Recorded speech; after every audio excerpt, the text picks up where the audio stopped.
En fait, sa faiblesse et sa force, en quelque sorte. Sa force, c'est sa notoriété. Les vins français sont connus à l'étranger. Et d'ailleurs, la France, ça marche dans l'autre sens aussi.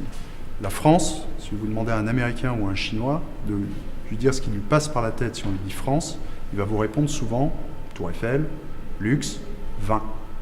Donc ça, c'est une force. Mais il va vous répondre vin de luxe, vin haut de gamme, vin ciselé. Un peu comme, oui, il va vous dire Louis Vuitton, Lafite. Il va citer des marques comme ça. Ce qui, du coup, peut se retourner contre les vins français, puisqu'ils vont avoir une image extrêmement haut de gamme, l'image française.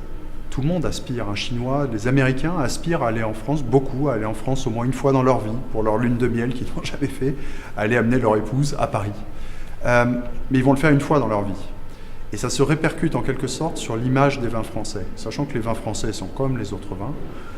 Ils sont vendus pour des gens que j'appellerais de normaux aussi, en plus de connaisseurs. Ils sont vendus aux États-Unis, typiquement, ils vont être vendus entre 10 et 15 $, comme les autres vins importés, un peu plus cher peut-être, mais ils vont avoir une image de vin qui en valent 25 ou 30. Ce qui peut tirer vers le haut, mais jusqu'à un certain point. Il y a un moment, ça intimide. Il y a un moment, ça fait peur, ou il y a un moment, on se dit, c'est vin, c'est français, c'est de qualité, c'est pas pour l'occasion pour lequel j'achète un vin aujourd'hui. Donc la notoriété des vins français est relativement ambivalente de ce point de vue.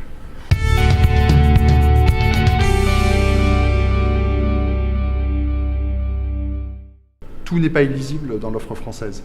Loin de là, si vous pensez à des appellations comme Chablis, Bordeaux, Bourgogne, qui sont en fait des marques, au sens les consommateurs à l'étranger, dans beaucoup de pays en tout cas, les connaissent, ça leur dit quelque chose, souvent les ont achetés et ou les achètent une fois de temps en temps, et en plus ont une bonne opinion à leur propos.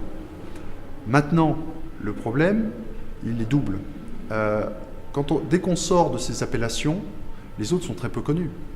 Je veux dire, aller parler à un Anglais ou à, je sais pas moi, un Suédois de Grignan-les-Adhémar. Il ne connaît pas.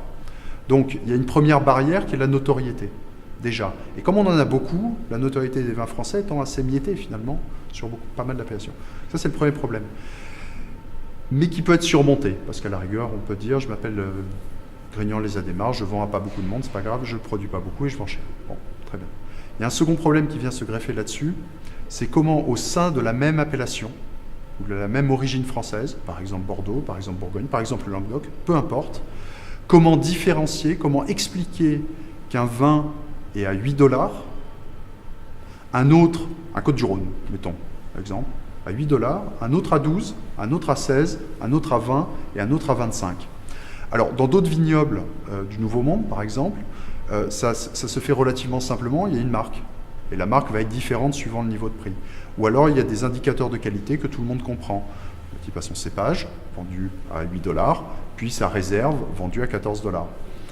Dans le monde français, ce qu'on vend, on n'a pas ce type, on n'a pas d'harmonisation, en fait, de choses, d'indicateurs de qualité relativement connus qui permettent aux consommateurs de comprendre pourquoi un vin est plus cher qu'un autre au sein de la même appellation. Donc c'est moins un problème sans doute de notoriété des appellations, qu'on en ait 500, c'est pas très grave finalement. Ils en connaissent 3 ou 4, s'ils veulent en apprendre une ou deux, ils l'apprennent, c'est pas le problème. Sans doute, et en plus, les petites appellations, ou les vins peu connus, sont généralement beaucoup vendus dans des circuits à prescripteurs, chez des cavistes par exemple, où là la notoriété de la marque ou de l'appellation compte beaucoup moins. Il y a un prescripteur, quelqu'un qui va vous recommander le produit.